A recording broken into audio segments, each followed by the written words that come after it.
자, 지난 한 주간 여러분 평안하셨습니까? 평안하셨죠? 예, 그리스도 안에서 평안하셨잖아요. 그죠? 예, 우리가 어김없이 험난한 광야의 여정을 걸어오셨겠지만 우리가 말씀 붙잡고 할렐루야 잘 그렇게 걸어오신 줄을 믿습니다. 지난 주일에 제가 과제를 드렸었죠.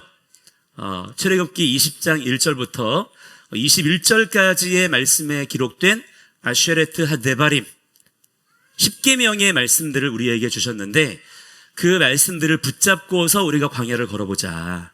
제가 암송하라고 말씀드리지 않았습니다. 그 말씀을 붙잡고서 광야를 걸으면서 암송되어지는 은혜를 한번 경험해보자라고 말씀드렸죠. 제가 암송하라고 말씀드리지 않았어요. 암송되어지는 그 경험을 해보자, 그렇게 말씀을 드렸었습니다. 그 숙제를 아마 다 하셨으리라 생각이 됩니다. 누가 시키지도 않았는데 자발적으로 막 우리 시그널 톡방에 올리시더라고요. 영상을 막 찍어가지고. 제가 시킨 거 아닙니다. 자발적으로 올리신 거죠, 그죠?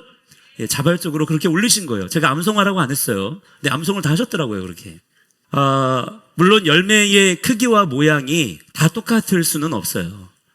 저마다의 그 열매의 모양과 크기가 다 다를 수 있지만, 그러나 어쨌든 간에 그 말씀대로 순종해 보신 분들이라 그러면 저마다의 열매를 아마 다 맺으셨을 겁니다. 특히 지난주 우리에게 주어진 현실 속에서는 우리가 그렇게 붙잡았던 그 10계명의 말씀들이 더 가슴 깊이 와닿는 것을 경험하게 되더라고요. 이 나라의 법과 질서가 지금 점점 더 심각하게 무너지는 상황들을 목도하면서 정말 이 나라가 하나님 말씀을 너무 멀리 떠나 있구나, 점점 더 지금 멀어져 가고 있구나 하는 것을 이 아쉐레트 하데바림, 이 하나님의 계명의 말씀들이 딱 우리에게 주어지니까 더 선명하게 그런 것들이 보이더라고요. 결국 지금의 이 시대가, 또한 이 나라가 이렇게까지 무너지게 된 근본적인 이유가 뭐냐, 누가 잘못했다, 누가 못했다, 그런 얘기 필요 없어요. 다른 이유가 아니라 하나님의 말씀을 우리가 떠났기 때문이라는 것입니다. 자, 오늘 본문 17절에 보시면 우리가 한 번 더 읽어보겠습니다. 자, 오늘 본문 17절 말씀 함께 시작. 그러므로 여호와께서 이와 같이 말씀하시니라. 너희가 나에게 순종하지 아니하고 각기 형제와 이웃에게 자유를 선포한 것을 실행하지 아니하였은즉 내가 너희를 대적하여 칼과 전염병과 기근에게 자유를 주리라. 여호와의 말씀이니라. 내가 너희를 세계 여러 나라 가운데에 흩어지게 할 것이며. 아멘입니다. 너무나 무거운 말씀이지만 아멘입니다. 지금 남유다 나라에게 하시는 말씀이에요. 남유다 나라에 칼과 전염병과 기근이 찾아오게 되는 이유가 뭐냐? 형제와 이웃에게 너희가 자유를 선포하지 않았기 때문이다 라고 말씀하시는데, 이게 단순히 그걸 안 했기 때문이라기보다는 이게 뭐냐면요, 하나님께서 이스라엘 백성들에게 주신 토라에 들어있는 내용들이거든요. 그렇게 하나님의 토라의 말씀을 언약의 말씀으로 받았고, 그렇기 때문에 그 언약의 말씀을 받은 자들이라면 어떤 의무와 책임이 있습니까? 그 언약의 말씀대로 뭐 해야 돼요? 순종해야 되잖아요. 하나님 말씀은 명령입니다. 우리가 타협할 수 있는 여지가 없어요. 하나님 말씀이 우리의 귓전에 들려올 때 우리의 할 수 있는 선택은 딱 두 가지입니다. 순종하거나 불순종하거나. 순종하는 자들이 되시기 바랍니다. 마땅히 그렇기 때문에 이스라엘 백성들이, 남유다 백성들이 하나님 말씀 맡은 자들이라면 뭐 해야 돼요? 순종해야 되는 거예요. 그런데 순종하지 않았다는 거예요. 그 말씀을 지키지 않았고요, 실행하지 않았다라고 말씀하시는 것입니다. 그것이 이 심판의 직접적인 이유가 된다라고 말씀하시는 거예요. 이 말씀을 잘 우리가 귀 기울여 봐야 됩니다. 지금 이 시대도, 이 나라도요, 마찬가지입니다. 특히나 지난 주간에는 이 나라에 어떤 일들이 있었습니까?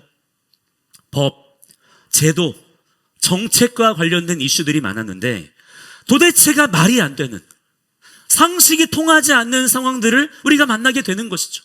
그렇지 않습니까? 그런데 이런 상황들이 하나님의 진리의 말씀을 모르는 자들에게는요, 그냥 세상이 이렇게 되나 보다, 이번에 정책이 그냥 이렇게 바뀌나 보다, 뭐 이번에 법이 이렇게 바뀐다더라. 그냥 그러고 넘어가는 거예요. 그러면서 점점 자기도 모르게 자유와 주권을 빼앗기게 되는 것입니다. 우리가 이 법이라고 하는 것에 대해서 제대로 진리 안에서 이해하지 못하면요, 교회 안에서는 뭐 주여 주여 아멘 아멘 할렐루야 할렐루야 그렇게 하면서도 정작 우리의 실제 삶을 살아가는 데 있어서는 오히려 하나님을 대적하는 자의 편에 자기도 모르게 설 수가 있게 되는 거예요. 우리는 하나님을 왕으로 섬기는 자들이 되어야 될 줄 믿습니다. 어디에서요? 교회 건물 안에서만요? 예배 드릴 때만요? 우리의 모든 삶이 예배가 되어야 될 줄을 믿습니다. 우리의 모든 삶의 영역에서 하나님은 우리의 왕이신 분이신 거예요. 실제로 이 법이라고 하는 것에는 권세가 있습니다. 어떤 법이 그 나라를 다스리느냐에 따라서 그 나라의 질서가 완전히 재편되기 때문이에요. 예를 들어서 어떤 나라에서는요, 동성애가 합법이에요. 동성애 자유롭게 해도 돼요.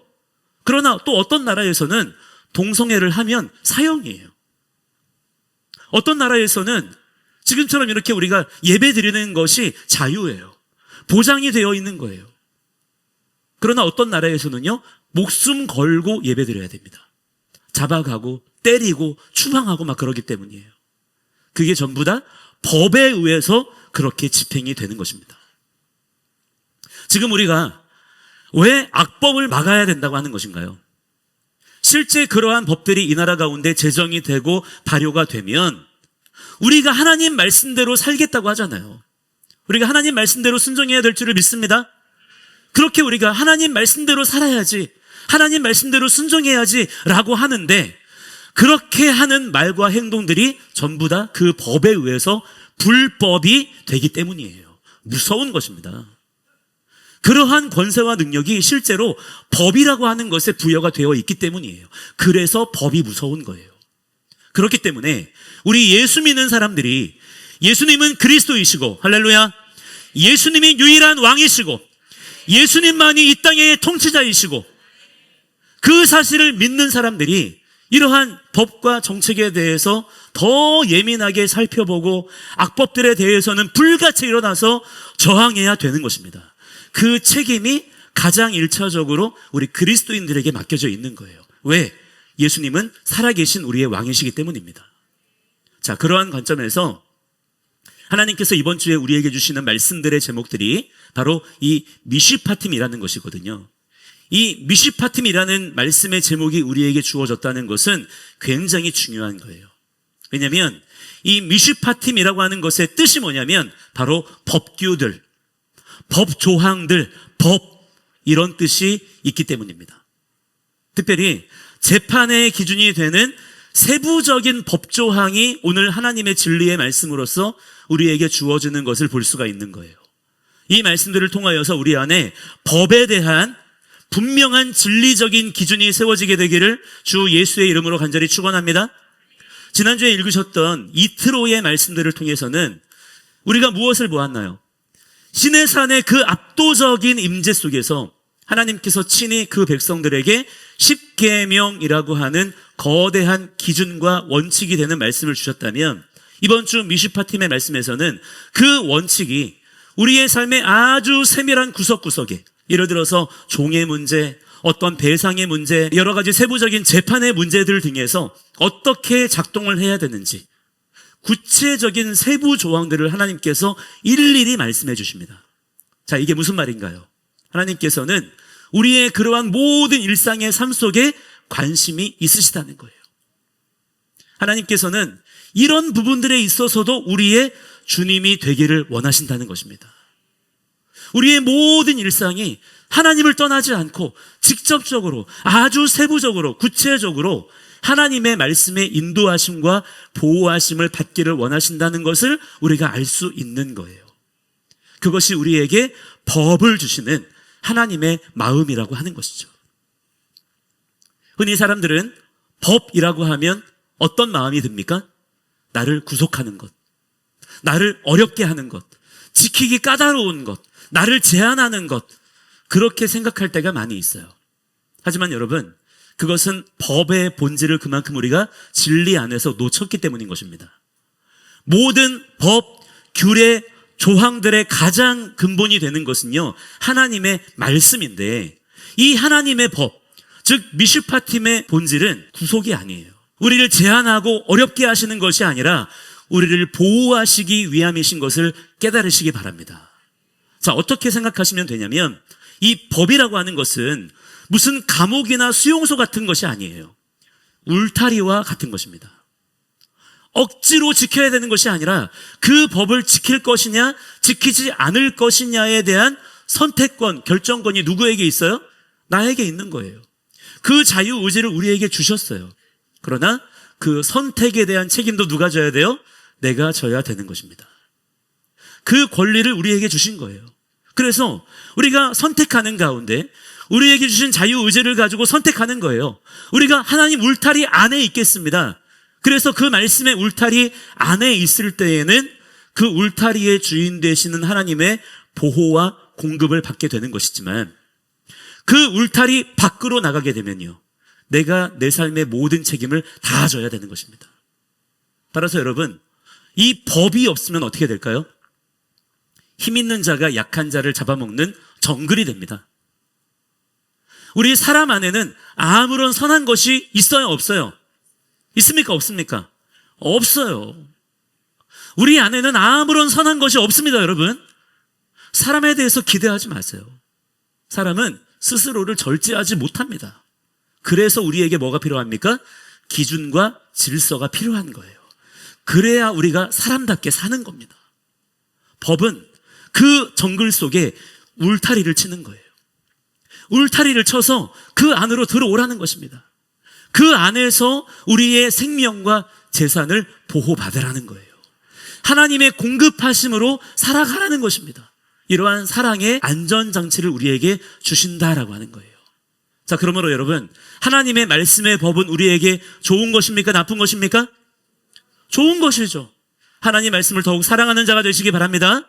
자, 그런데 지금 이 시대에는 이러한 법에 대한 진리적 개념이 완전히 무너져 있어요.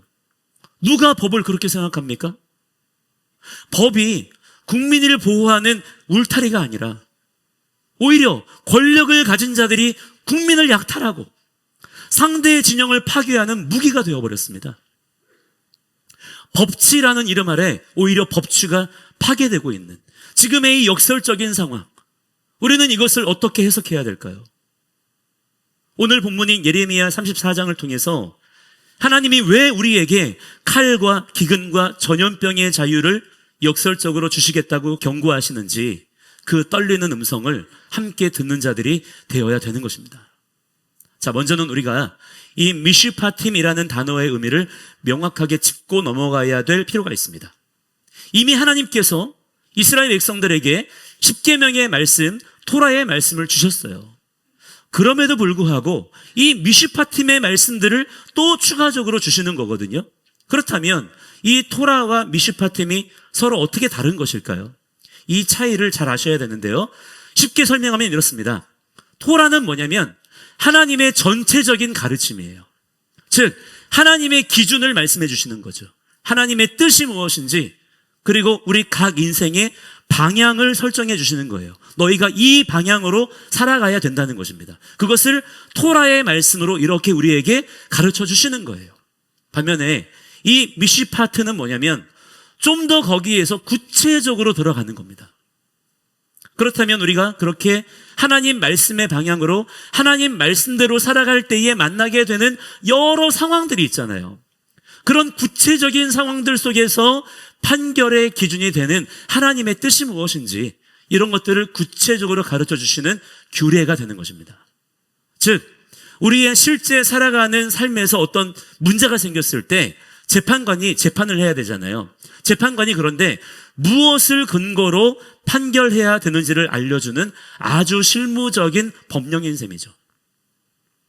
십계명이 대한민국 헌법의 전문이나 어떤 기본권에 해당하는 것이라면 미슈파팀은 그 정신을 실현하기 위한 어떤 민법, 형법, 상법과 같은 세부 법전이라고 이해하시면 될 것 같습니다. 그러니까 하나님의 백성들이 하나님을 왕으로 섬기며 살기 위해서는 뭐가 필요합니까? 구체적으로 이 미슈파팀의 말씀들이 주어져야 되는 거예요. 너무나 중요한 필수적인 말씀이 된다라고 하는 것이죠. 그 말씀 안에서 말씀을 지키며 살아갈 때 우리의 삶이 죄악 가운데 빠지지 아니하고 하나님의 뜻대로 안전하게 걸어갈 수가 있게 되는 것입니다. 자, 예를 들어 볼까요? 십계명은요, 뭐라고 말씀합니까? 살인하지 말라, 간음하지 말라, 도둑질하지 말라, 내 이웃에 대하여 거짓 증거하지 말라, 내 이웃의 집을 탐내지 말라. 말씀하시죠? 말씀하시잖아요. 말씀하시죠? 이게 다 무엇입니까? 종합하면 네 이웃을 사랑해라. 너만 생각하지 마라. 하나님의 형상으로 지음받은 각 사람을 네가 하나님의 자녀로서 마땅히 사랑해야 된다 말씀하시는 거예요.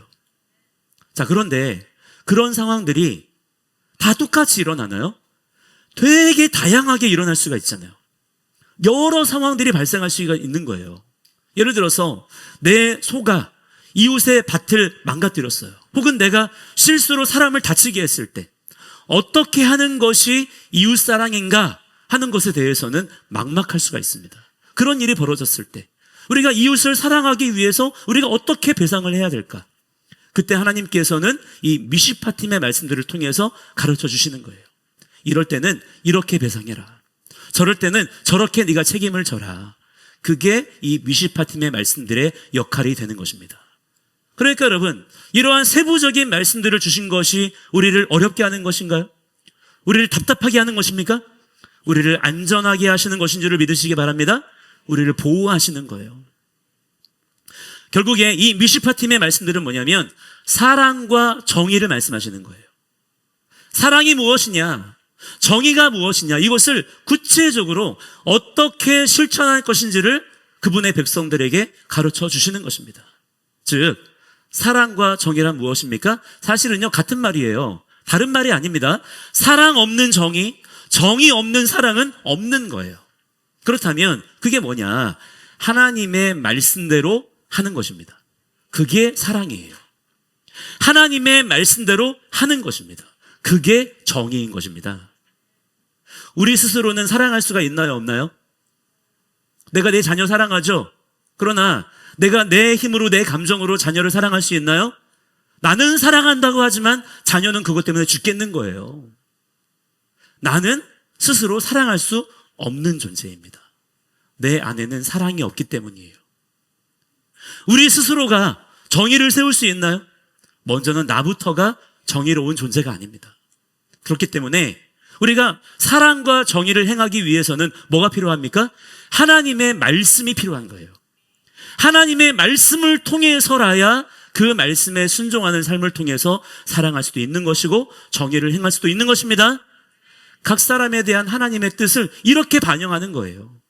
그게 우리가 행할 수 있는 유일한 사랑인 것이고 정의와 공의가 되는 것입니다. 자, 그러니까 여러분, 말씀을 모르고서 사랑할 수 있나요? 말씀을 떠나서 정의를 말할 수 있나요? 자, 말씀을 아는 만큼, 따라합니다. 말씀을 아는 만큼 사랑할 수 있다. 말씀을 아는 만큼 정의를 행할 수 있다. 자, 그렇다면 우리에게 가장 중요한 것이 무엇입니까? 말씀을 아는 거예요. 더 말씀을 사랑하는 자가 되시기 바랍니다. 더 말씀을 읽는 자가 되세요. 그 말씀이 여러분의 신령 가운데 더 충만하게 깊이 채워져 있어야 될 줄을 믿습니다. 그렇게 할 때 우리가 비로소 사랑과 정의를 행할 수 있는 주의 백성들이 된다라고 하는 것입니다. 따라서 무슨 말입니까? 그냥 서로 사랑합시다, 서로 용서합시다, 이렇게 구호를 외친다고 되는 게 아니라 그 구체적인 하나님의 뜻을 말씀을 통해서 배워야 되는 것이고, 나를 쳐서 복종시키며, 따라합니다. 말씀하신 대로, 명령하신 대로, 이게 너무나 중요한 거예요. 그대로 뭐 해야 돼요? 순종해야 되는 것입니다. 우리가 할 건요, 이거 하나밖에 없어요. 말씀하신 대로 하는 것입니다. 그것이 하나님께서 우리에게 명령하시는 백성된 삶이라고 하는 거예요. 우리 기독교인들이 바로 이것을 해야 되는 것입니다. 그냥 세상 윤리, 세상 도덕, 세상 정의를 외칠 게 아니라 이 말이죠. 하나님께서 그분의 백성들에게 미시파팀을 주시는 이유는 너무나 명확합니다. 당신의 백성들을 죄와 불법, 무질서와 부정부패로부터 안전하게 보호하시고 구별하시기 위함이에요. 출애굽기 21장부터 23장을 이번 주에 보시게 될 텐데 그 말씀의 내용들을 보십시오. 내용이 다 뭐냐면 종의 권리를 보호해 주라는 거예요. 과부와 고아의 억울함을 살펴줘야 되고 정당한 재산권을 지켜줘야 된다라는 그런 내용이 하나님의 말씀으로 주어지고 있는 것입니다. 하나님을 경외하는 마음으로 자신을 쳐서 복종시키며 우리가 이 법을 지키면서 살아갈 때 모두가 다 함께 하나님의 통치와 보호하심 안으로 들어갈 수가 있게 된다는 거예요. 그 사회 안에 하나님의 법이 통용되는 것이죠. 하나님의 통치가 그렇게 시작이 되는 거예요. 그래서 우리의 순종이 중요한 것입니다. 순종이 능력인 줄을 믿으시기 바랍니다. 이 말씀의 법들이 우리의 그러한 순종을 통해서 이 땅에 살아 역사할 때 백성들은 국가라는 울타리 안에서 하나님의 통치를 실제적으로 경험할 수가 있게 되는 것입니다. 그런데 그에 반해서 지금 우리가 처한 현실을 보십시오. 그야말로 반성경 그 자체예요. 우리 진리의 말씀을 맡은 자들이 이 눈을 떠야 되는 것입니다. 지금 이재명 정부와 민주당이 주도하는 법안들을 보시면 뭐 자세히 볼 것도 없어요. 그냥 보시면 어떻습니까? 아예 대놓고 성경을 직시하여서 성경이 말씀하는 이 미슈파팀의 정신과는 정반대로 가고 있어요. 정면으로 맞서겠다는 거예요. 지금 이런 시대가 없었습니다. 법이 국민을 보호하는 게 아니라 특정 정파의 권력을 공고히 하고 국민의 자유를 억압하고 국민의 재산을 합법적으로 착취하는 수단으로 지금 전락해버렸어요. 무서운 것입니다. 자, 그러면 어떻게 되겠습니까? 그 사회 전체에는 하나님의 법이 세워질 수 있나요? 없나요? 우리가 아멘 아멘 백날 외쳐보세요. 하나님 말씀대로 살 수 있나요? 없는 거예요. 오히려 그 법이 영향력을 미치는 모든 영역에 누구의 권자가 서게 됩니까? 사탄의 권자가 일어나게 되는 것입니다. 그게 바로 실제적인 사탄의 권세인 것이고 저주와 심판의 이유가 되는 거예요. 몇 가지 구체적인 예를 들어볼까요? 첫째로 차별금지법이나 교회 해체법 같은 것입니다. 인권이 어쩌고 평등이 어쩌고 정의가 어쩌고 말하지만 실상은 어떻습니까? 하나님의 창조 질서를 법으로서 부정하고 신앙의 양심에 따라 진리를 선포하는 입을 법으로서 강제적으로 틀어 막으려고 하는 것이지 않습니까? 이거는 보호가 아니라 신앙의 탄압인 것이죠. 진리를 맞서겠다는 거예요. 나라 전체를 하나님과 완전히 뜯어놓겠다는 악한 시도인 것입니다. 둘째로는 경제적 약탈입니다. 여러분, 토지 공개념이라는 말 들어보셨죠? 토지를 개인 소유가 아니라 국가가 직접 관리하겠다는 거예요. 그러면서 모두가 다 평등하게 나눠 사용할 수 있도록 그렇게 사실상 공공재로 그렇게 토지를 사용하겠다는 것입니다. 말만 들으면 정말 평등할 것 같고 그렇게 하면 아름다운 세상이 될 것 같죠. 그러나 한 걸음만 더 생각해 보면 이게 얼마나 사악한 발상인지 금방 알 수 있습니다. 이거를 세상에서 제일 잘하는 나라가 어디입니까? 북한이에요. 1인 1주택 제한 같은 행정 규제들 또는 뭐 실거주하는 주택이 아니면 1인 1주택 소유도 안 된다. 이런 말들을 누가 합니까? 이 황당한 말들을 지도자가 하는 거예요. 그런데 사람들이 뭐라고 하냐면 저항하는 게 아니라 거기에 수긍을 하고 있어요. 어떤 기가 막힌 댓글 중에는 이런 게 있더라고요. 어서 빨리 그렇게 시행이 돼가지고 우리 아이들은 기본소득과 기본주택으로 행복하게 살았으면 좋겠다. 그러면서 또 뭐라 그러냐면 나는 레미안 주면 좋겠다. 나는 푸르지오 주면 좋겠다.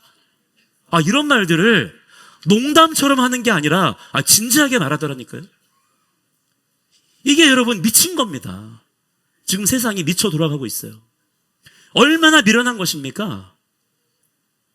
하나님 말씀을 떠났더니 얼마나 사악한 생각이에요. 자, 여러분 10번째 계명의 마침표로 무엇을 말씀하세요? 마침표예요. 무엇을 말씀하십니까?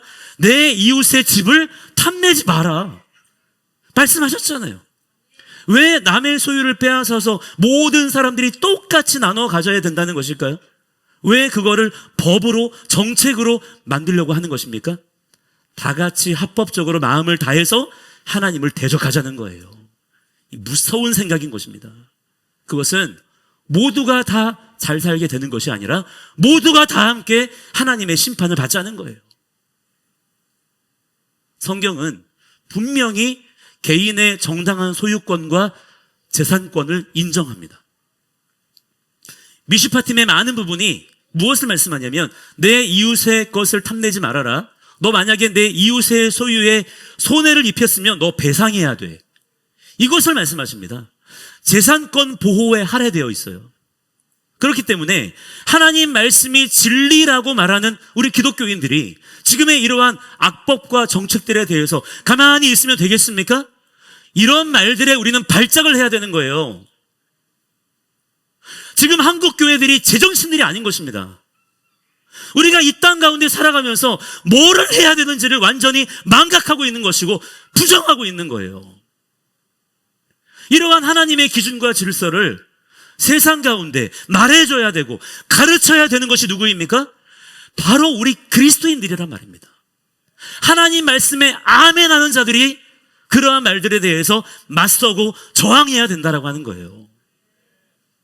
셋째로 가짜 뉴스 근절법이나 낙태 관련 법안들이 막 있잖아요. 진실을 규명한다는 핑계로 실제로는 뭐를 합니까? 표현의 자유를 억압하는 거예요. 표현의 자유를 억압한다는 것은 복음 전도의 길을 원천 차단하겠다는 것입니다. 진리를 말하지 말라는 거예요. 그게 표현의 자유를 억압하는 것입니다. 생명 존중이라는 미슈파팀의 핵심 가치를 무너뜨리면서 만상 낙태조차 합법적으로 허용하겠다는 거예요. 이런 시도들을 지금 국가적으로 하겠다는 것입니다. 여러분, 이것이 과연 국민을 보호하기 위한 법인가요? 아니면 하나님의 법을 대적하고 자신들의 이념을 관철하기 위한 칼입니까? 그들이 함부로 자기들 마음대로 제정한 법을 가지고 지금 나라 전체를 완전히 망가뜨리고 국민들의 재산과 생명과 인권을 무참하게 짓밟는 무기로 지금 사용하고 있다라는 거예요. 우리가 지금 이것을 보고 있는 것입니다. 이것이 하나님을 떠난 백성들에게 일어나는 재앙 그 자체인 것입니다. 스스로 망하게 되는 거예요. 스스로 죽을 길을 찾아가는 것입니다. 우리 스스로가 하나님의 통치를 거절하고 마귀의 통치를 받겠다고 선택하는 거예요. 자, 이처럼 우리가 미슈파팀의 말씀들을 잊어버리고 무엇을 하라, 무엇을 하지 말라, 이러한 하나님의 말씀들을 어려워, 부담스러워, 힘들어 이렇게 떠나버리면 그 삶의 자리에는 반드시 악한 자의 법에 의한 독재가 들어섭니다. 가만히 내버려 두지를 않아요. 공백지대란 없는 것입니다. 우리가 하나님의 통치를 거절하잖아요. 하나님의 말씀을 거절하잖아요. 하나님 말씀대로 순종하기를 거절하잖아요. 반드시 그 자리에 사람에 의한 악한 통치가 밀고 들어오는 거예요. 사람들은 전부 다 기본적으로 악인입니다. 의인은 없나니 한 사람도 있다 없다? 없다 그랬어요. 모든 사람이 죄 중에 출생하는 것이라 그랬습니다. 악인들은 법을 지키지 않지만 법을 또한 굉장히 중요하게 생각합니다. 왜냐? 그 법을 이용해서 의인들을 공격하기 위해서예요. 왜냐? 법이 가지고 있는 능력을 그들이 먼저 알기 때문입니다. 지금 대한민국이 바로 그 절체절명의 위기에 서 있는 거예요. 자, 그렇기 때문에 거기에 맞서 싸워야 되는 우리들이 하나님의 토라와 이 미슈파팀의 말씀들에 대해서 더 잘 아는 자들이 되셔야 될 줄을 믿습니다. 그래야 되겠죠. 더 하나님의 법에 대해서 분명히 우리가 알고 붙잡고 있는 자가 되어야 이 하나님의 말씀에서 벗어난 것들에 대하여 우리가 분명하게 또한 말할 수가 있는 것입니다. 모르면요, 그냥 당하는 거예요. 그냥 이런 일이 이렇게 되나 보다 분별하지 못하게 되는 것입니다. 깨어 있어야 될 줄을 믿습니다. 자, 그렇기 때문에 우리는 화살을 저들에게만 돌려서는 안 되는 거예요. 어떻게 저런 사람들이 권력을 잡았나? 어떻게 이 나라의 법이 이 모양이 됐나? 어떻게 이런 정책을 펼 수가 있느냐? 우리가 이렇게 분노하는 것도 물론 필요합니다. 필요하지만 그 전에 먼저 뭐가 필요하냐? 하나님께서 오늘 본문에 예레미야 선지자를 통해 주신 말씀을 뼈저리게 우리가 먼저 듣는 자들이 되어야 된다는 거예요. 오늘 본문 예레미야 34장 말씀을 다시 한번 깊이 묵상해 보시기 바랍니다. 당시에 유다 왕 시드기야와 백성들이 하나님 앞에서 결단을 합니다. 어떤 결단을 하냐면 우리가 이제부터 토라와 미시파팀을 지키겠습니다. 우리 곁에 있는 종들에게 자유를 선포하겠고요. 그들을 풀어주겠습니다. 이렇게 언약을 맺었습니다. 왜 그랬느냐? 갑자기 그들의 믿음이 좋아졌던 게 아니에요. 바벨론 군대가 쳐들어오니까 너무나 다급한 상황 속에서 하나님 앞에 항복하는 척을 한 것이죠. 하나님과 딜을 한 것입니다. 그런데 어떤 일이 벌어집니까? 바벨론 군대가 하나님의 은혜로 말미암아 잠시 물러가니까, 그렇게 상황이 조금 나아지는 것 같으니까 이 사람들이 어떻게 할까요? 마음이 싹 바뀌는 거예요. 그게 사람들의 특기예요. 제일 잘하는 것입니다. 냄비 뚜껑 같은 거예요. 마음이 싹 바뀌어서, 아니 저 종들 우리가 보냈는데 가만 보니까 이 종들이 없으면 내 농사는 누가 짓지? 내 집안일은 누가 하지? 옛날에는 우리가 저 종들을 안 풀어줬어도 잘 살았었는데 꼭 그랬어야만 됐나? 에이, 설마 하나님이 진짜 우리를 그렇게 멸망시키시겠어? 심판하시겠어? 하면서 어떻게 했을까요? 그 풀어줬던 종들을 다시 잡아오는 거예요. 다시 강제로 끌고 들어오는 거예요.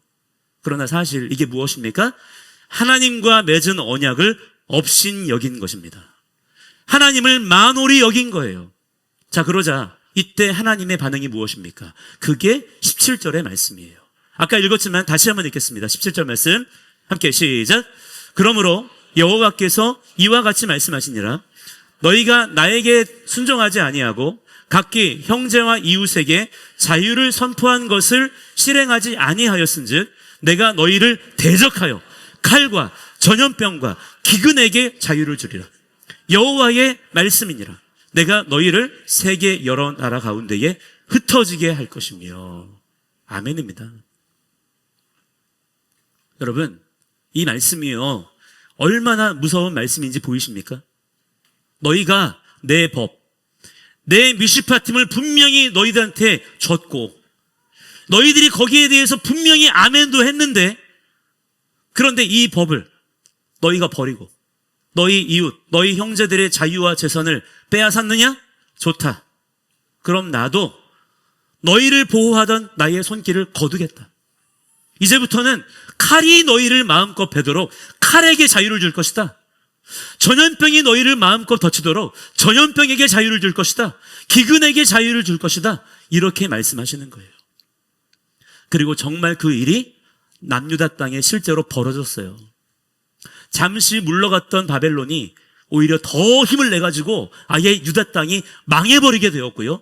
남은 유다 백성들은 전부 다 바벨론의 포로로 잡혀가고 시드기야 왕은 두 눈이 뽑혀가지고 비참하게 죽임을 당하게 되었습니다.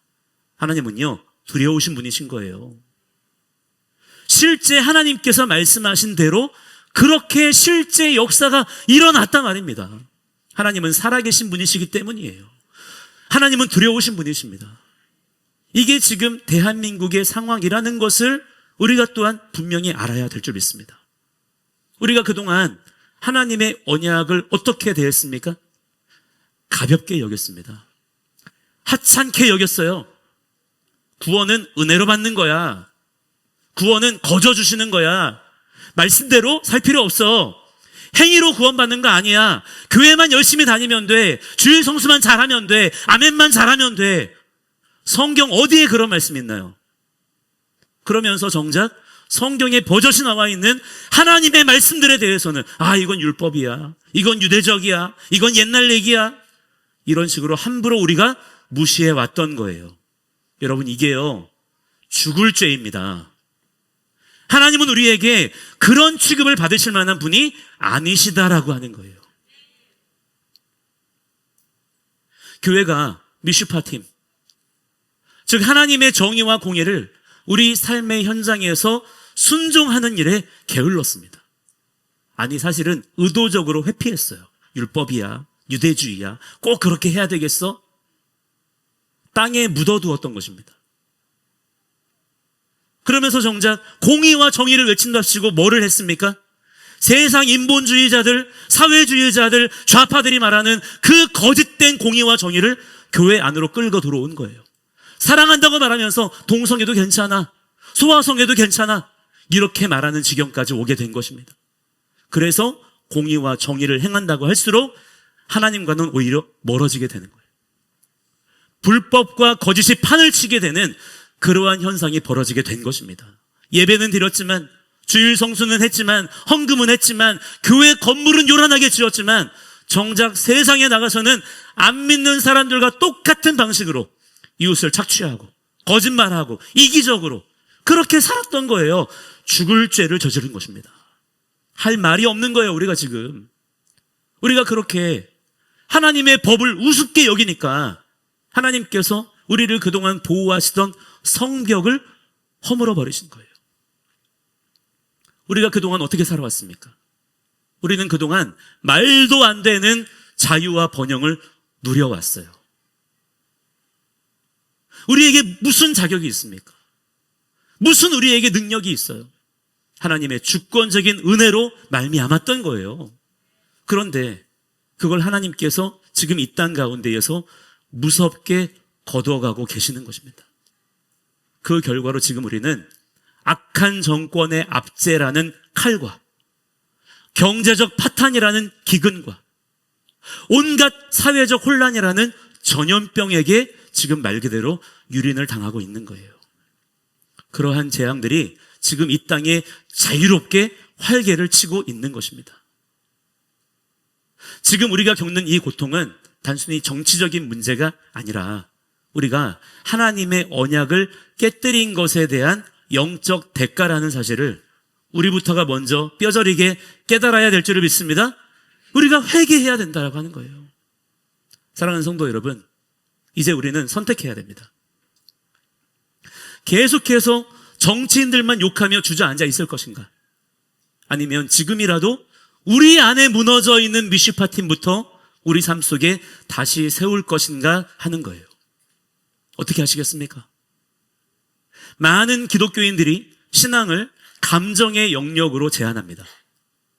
찬양할 때 눈물 조금 흘리고 기도할 때 가슴 뜨거워졌으면 내가 신앙이 좋은가? 착각하는 거예요. 완전히 속는 것입니다. 미혹을 당하고 있는 거예요. 정신 차려야 될 줄을 믿습니다. 물론 감정 중요하죠. 하나님께서 우리에게 감정을 주셨어요. 그 감정으로 더 하나님께 우리가 반응할 수 있도록 하셨어요. 우리의 감정적인 반응도 하나님께 잘 드려야 될 줄을 믿습니다. 하지만 여러분, 그 감정이 진리의 통치를 받지 아니하면 무서운 미혹이 됩니다. 미시파 팀이 빠진 신앙은요, 감정 종교, 감정 소비에 불과한 거예요. 우리의 가슴 뜨거운 거로는 아무 일도 일어나지 않습니다. 눈물을 한 바가지로 흘려봐야 아무 소용이 없다 이 말이에요. 진짜 하나님을 사랑한다는 고백은, 여러분 하나님을 사랑하십니까? 그것이 말로만이 아니라 우리가 정말로 하나님을 사랑한다는 고백은 어떻게 하는 것이냐, 내 삶의 실제 선택과 결정을 어떻게 하는지에 따라서 증명되는 거예요. 내 자녀를 어떻게 양육할 것인지, 내 배우자를 어떻게 대하고 있는지, 내 돈을 어떻게 쓰는지, 내 직원의 인권을 어떻게 대하는지, 내 이웃의 재산을 어떻게 존중하는지로 여러분의 그 신앙이, 하나님을 사랑하는 마음이 나타나지 않는다면 그 신앙은, 그 사랑 고백은 가짜인 것입니다. 오히려 예수님을 내가 믿는다라고 말하기 때문에 그는 더 중한 심판을 받게 되는 거예요. 가증한 것이기 때문입니다. 하나님은요, 오늘도 우리에게 묻고 계십니다. 너희가 정녕 나의 백성이라면 너는 정의를 어떻게 실천하고 있느냐? 너는 내 이웃의 권리를 위해서 목소리를 내고 있느냐? 너는 세상의 악법들이 하나님의 질서를 무너뜨릴 때 무엇을 어떻게 하고 있느냐? 물어보시는 거예요. 그렇다면 거기에 과연 여러분은 뭐라고 대답하시겠습니까? 대답할 말들을 충분히 준비해 놓으시기 바랍니다. 우리가 토라의 말씀을 따라 순종하며 산다는 것은요, 대단히 큰 대가 지불을 우리에게 요구합니다. 순종은 그냥 되는 게 아니에요. 대가를 치러야 됩니다. 토라는, 하나님의 말씀은 우리에게 불편함을 줘요. 왜 그런 줄 아세요? 우리의 이기심과 우리의 탐욕과 우리의 죄성을 정면으로 건드리기 때문입니다. 하지만 그 불편함을 통과해야 우리에게 진짜 자유가 오는 것인 줄을 믿으시기 바랍니다. 여러분, 자유라고 하는 것이 무엇입니까? 내 마음대로 할 수 있는 권리가 아닌 거예요. 자유라고 하는 것은, 여러분은 정확하게 이 개념을 정의해 두시기 바랍니다. 자유는 무엇이냐? 따라합니다. 하나님 말씀대로 순종할 자유. 믿으십니까? 이게 자유예요. 우리는 죄와 사망의 권세에서 자유케 된 자들인 줄 믿습니다. 죄가 무엇입니까? 하나님 말씀대로 못 사는 거예요. 여기에서 자유케 된 것입니다.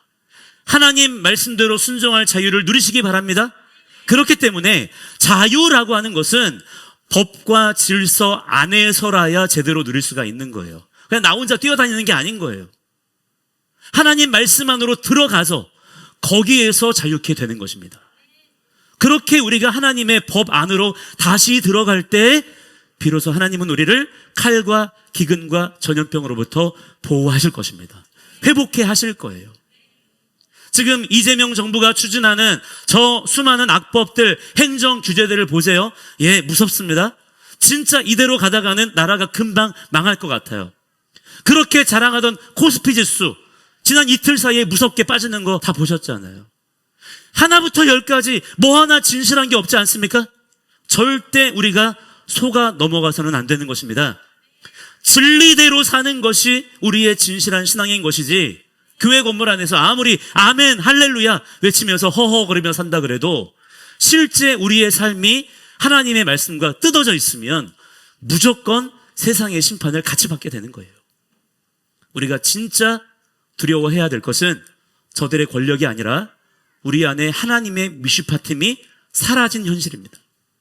우리가 먼저 하나님과의 언약 관계로 돌아가야 될 줄을 믿습니다. 주님, 우리가 이웃의 자유를 귀하게 여기지 않았습니다. 하나님의 공의를 삶으로 살아내지 못했습니다. 말씀을 너무 몰랐습니다. 입으로는 하나님을 왕이라고 부르면서 정작 하나님의 말씀에 대해서는 함부로 우리가 무시했었습니다. 주여, 우리를 용서하여 주시옵소서. 이러한 진정한 회개가 오늘 우리의 입술에서 터져 나와야 될 줄을 믿습니다. 자, 말씀을 맺겠습니다. 그러면 우리가 무엇을 어떻게 해야 될까요? 두 가지만 말씀드리겠습니다. 첫째, 분별하고 저항하십시오. 그냥 받아들이지 마세요. 분별하시고 저항하셔야 됩니다. 법이라는 이름으로 포장된 지금 이 시대의 불의를 그냥 법이야, 정책이야, 세상은 원래 이래 받아들이지 마시라 이 말이에요. 하나님은 살아계신 분이십니다. 싸우세요. 저항하시기 바랍니다. 그렇게 여러분의 믿음의 의지를 표현하시기 바랍니다. 우리가 법을 지키고 권세자들에게 복종해야 되는 것이 기본적으로는 맞지만, 그러나 그 법과 권세자들이 하나님의 말씀을 대적하고 거스르는 것이라면 우리는 거기에 대해서 응당 단호하게 맞서야 되는 것이고요, 저항해야 되는 것입니다. 그게 우리 신앙의 자존심이에요. 그게 우리의 기본인 것입니다. 헷갈리면 안 된다는 거예요. 잘 분별하는 자가 되시기 바랍니다. 지금의 차별금지법, 토지 공개념, 생명 경시 법안들, 정책들 등등 이런 것들이 왜 성경의 미슈파팀과 충돌하는지, 어떤 부분과 상충되는지를 여러분 스스로가 관심을 가지고 공부하셔야 돼요. 누가 알려주지 않아서 나는 몰랐다, 그러면 안 돼요. 우리가 다 성경을 가지고 있잖아요. 성경을 읽을 수 있잖아요. 얼마나 감사한 것입니까? 또한 성령 하나님께 이 말씀을 깨닫게 해달라고 기도할 수 있잖아요. 그걸 여러분 자신이 직접 하셔야 된다는 거예요. 그리고 그 배운 깨달은 말씀들을 가지고 성도로서 세상 가운데 단호하게 거부하고 목소리를 내시기 바랍니다. 이게 우리가 할 일이에요. 법은 국민을 보호하기 위해 존재하는 것이지 통치자의 권력을 지키기 위해 존재하는 것이 아니라는 것을 당당히 우리가 선포해야 될 줄을 믿습니다. 이미 하나님께서 여러분에게 그 권세와 능력을 주신 줄을 믿습니다. 믿음의 한 걸음을 내딛는 자가 되시기 바랍니다. 둘째는 뭐냐면 나의 삶에서부터, 어디에서부터요? 나의 삶에서부터 위시파팀을 세우시기 바랍니다. 지난주 암송하셨던 10계명의 말씀들을 앞으로도 계속 그렇게 암송해 나아가시기 바랍니다. 암송해 나아가시면서 이번 주에는 이 미시파팀의 말씀들을 주의 깊게 잘 살펴보세요. 큰 정치를 바꾸기 전에 내 삶의 현장에서부터 하나님의 법에 순종하는 자들이 되시기를 바랍니다. 가정 안에서 배우자에게, 자녀에게, 부모님께 미시파팀을 실천하세요. 정직하게 세금을 내시기 바랍니다. 이웃의 재산권을 지켜주시기 바랍니다. 그렇게 우리가 각자의 자리에서 하나님의 공의를 살아낼 때 그것이 모여서 거대한 영적 성벽이 되는 거예요. 그렇게 하나님의 왕되심을 드러내는 사람들이 하나둘 많아지게 될 때 그만큼 하나님의 나라, 하나님의 통치 영역이 확장될 것임을 믿으시기 바랍니다. 잠언 말씀해 보시면 이런 말씀이 있어요. 악인은 쫓아오는 자가 없어도 도망하지만 의인은 사자와 같이 담대하다 그랬습니다. 우리가 하나님의 법인 이 미슈파팀의 말씀들을 붙들고 그 말씀 안에 거할 때 세상의 그 어떤 악한 법도 그 어떤 폭정의 칼날도 우리를 굴복시킬 수 없는 줄을 믿으시기 바랍니다. 자, 기억하세요. 반드시 마침 어떻게 됩니까? 하나님 말씀대로 됩니다. 믿으십니까? 사람의 생각대로요? 악인들의 계획대로 됩니까? 안 됩니까? 안 됩니다. 두려워하지 마시기 바랍니다. 우리가 두려워야 될 분은 한 분 하나님이시지 악인들의 잘 되는 것들, 악인들의 형통하는 것들에 여러분이 낙심하실 필요가 없는 거예요. 하나님 말씀대로만 될 것입니다. 자, 그러므로 이번 한 주도 우리가 어떻게 살아야 되겠습니까?